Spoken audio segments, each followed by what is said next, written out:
दुनिया की सबसे लंबी लड़ाइयों में से एक हमास इजराइल का युद्ध जो लगभग पिछले 20 सालों से चला आ रहा है। इस युद्ध को लेकर अमेरिका के राष्ट्रपति ट्रंप ने गुरुवार को एक बड़ी घोषणा की।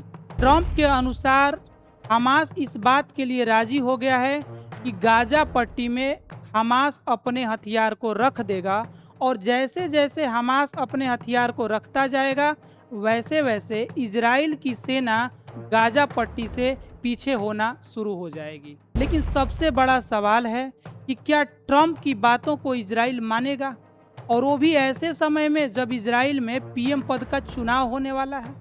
क्योंकि कुछ ही दिन पहले अमेरिका के राष्ट्रपति ट्रंप तो ईरान के साथ भी शांति समझौता करना चाहते थे, लेकिन इजराइल इस शांति समझौते से बिल्कुल ही सहमत नहीं था।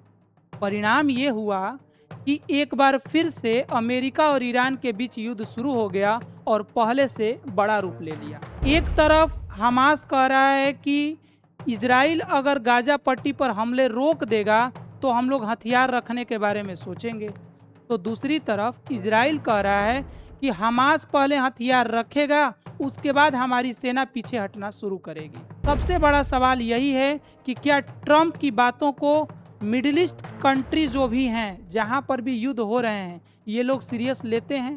क्योंकि युद्ध के मामले में ट्रंप के बयान अभी तक काफ़ी विश्वसनीय नहीं रहे हैं। ट्रंप कभी कहते हैं कि ईरान को हमने पूरी तरह से ध्वस्त कर दिया है, ईरान अब हमले नहीं कर सकता है, लेकिन तुरंत अगले दिन पता चलता है कि ईरान ने उससे भी बड़ा जो है जवाबी कार्रवाई मिडिल ईस्ट के देशों में जहां पर अमेरिकी मिलिट्री बेस है वहां पर कर दिया है। और इस प्रश्न को तो अब अमेरिका के लोग भी ट्रंप से पूछ रहे हैं, ट्रंप की सरकार से पूछ रहे हैं कि ट्रंप किस बेस पर ऐसे बयान देते हैं।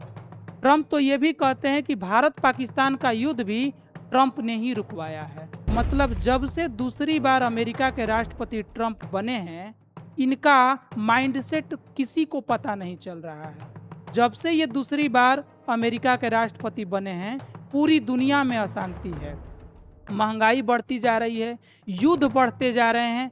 आप सभी को पता होगा कि एक तरफ यूक्रेन और रूस का युद्ध, दूसरी तरफ अमेरिका, इजराइल और ईरान का युद्ध, तीसरी तरफ इजराइल और हमास का युद्ध, और लगभग आप देखिएगा तो मिडिल ईस्ट जो देश हैं, मिडिल ईस्ट कंट्री हैं, इन सभी देशों में इस युद्ध का प्रभाव है।